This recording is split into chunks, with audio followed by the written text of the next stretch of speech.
Salvini appeso. È la scritta comparsa su alcuni muri della stazione ferroviaria di Gaggio.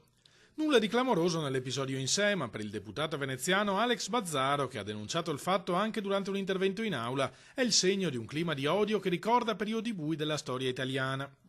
Gli inviti a colpire fisicamente il ministro dell'Interno, sostiene, sono sempre più numerosi in tutto il territorio nazionale. La domanda è cosa succede se qualcuno dovesse prendere le parole di questi cattivi maestri, che si chiamavano una volta, sul serio e decidesse di passare dalle parole ai fatti.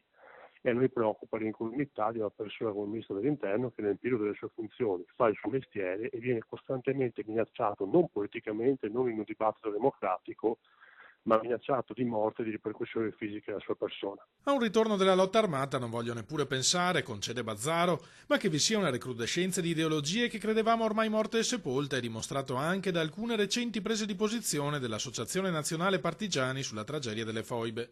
Queste scritte, questi ritorni a parole di violenza che si pensavano giustamente finiti con alcuni tempi bui del nostro paese, creano un clima di allarmismo e odio che alla fine può sfociare in qualcosa di pericoloso e l'unico modo per evitare che questo accada è condannare fortemente e da tutte le parti politiche questi gesti. È ovvio poi che se certe associazioni ritengono normale sponsorizzare, come accade nel nostro vicino Friuli, un convegno in cui si dichiarano le foibe come qualcosa di inventato dai fascisti, non ci siamo proprio.